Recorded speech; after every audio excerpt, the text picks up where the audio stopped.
మామ ఒక heart breaking news చెప్తా వినండి మామ. ఇది విన్న తర్వాత ఇలాంటి కామందుని ఏం చేయాలో చెప్పండి మామ. నాకైతే కంట్లో నీళ్ళు వచ్చేసినాయి.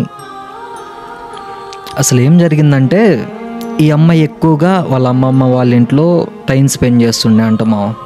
అమ్మాయి కాదు, పాప, 7 years పాప ఎక్కువగా వాళ్ళ అమ్మమ్మ వాళ్ళ ఇంట్లో టైం స్పెండ్ చేస్తుండే అంట. అయితే ఈ అమ్మాయి ఒకరోజు పడుకొని ఉంటే ఎవరో వచ్చి తన బాడీని టచ్ చేసినట్లు, తన బాడీని నొక్కినట్లు అలా జరిగిందంట మామ ఒకరోజు నైట్. ఈ అమ్మాయికి ఏం తెలియదు, ఆ ఏజ్లో ఏం తెలియదు.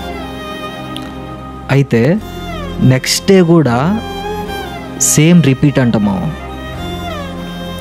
ఈ అమ్మాయి పాపం ఏడుస్తూ ఉందంట, ఎవరికి చెప్పుకోలేక. ఆ బాధని ఎవరికి చెప్పుకోలేము, అసలు ఏం జరుగుతుందో కూడా ఈ అమ్మాయికి తెలియదు. తర్వాత రోజు ఏమైందంటే మామ, మళ్ళీ సేమ్ ఎవరో వచ్చి తన బాడీని ఒత్తుతున్నట్లు, ప్రైవేట్ పార్ట్లో చేయి పెట్టి ఏదో చేస్తున్నట్లు ఈ అమ్మాయికి బాగా పెయిన్ వస్తుందంట. ప్రైవేట్ పార్ట్లో ఆ రోజు నైట్ ఫుల్ పెయిన్ వస్తుందంట. అమ్మాయికి ఏం తెలియదు, ఆ ఏజ్లో అసలు ఏం తెలుస్తుంది, అసలు ప్రైవేట్ పార్ట్లో చెయ్యి పెట్టడం ఏంటో నాకు అర్థం కావట్లే. ఏముంటుంది వాళ్ళ దగ్గర? 7 years పాప దగ్గర ప్రైవేట్ పార్ట్లో చెయ్యి పెట్టడం ఏంట్రా అసలు? ఇంకా అమ్మాయి కొంచెంసేపటి తర్వాత లేచి ఏడుస్తూ ఉందంట మా. ఏడుస్తూ ఉంటే వాళ్ళ మామయ్య వచ్చి ఏం జరిగింది, ఎందుకు ఏడుస్తున్నావు అని అడిగిండంట. ఈ అమ్మాయి చెప్పుకోలేకపోయింది. పాపం ఏం తెలుసు, ఆ అమ్మాయికి ఏం తెలియదు అసలు. ఈ అమ్మాయి చెప్పుకోలేక ఏడుస్తూ ఉంటే ఇంకా వాళ్ళ మామయ్య పక్కనే పడుకోబెట్టుకున్నాడంట మామ.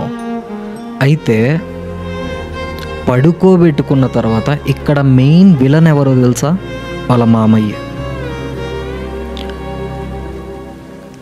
పడుకోబెట్టుకొని మళ్ళీ సేమ్ రిపీట్ అలానే చేస్తున్నాడంట. బాడీ అంతా ఒత్తడం, ప్రైవేట్ పార్ట్లో చేయి పెట్టడం. ఆ అమ్మాయికి ఏం తెలుసు మామ? పసి పాప. ఇలాంటి కామందుల్ని ఏం చేయాలో చెప్పండి మామ.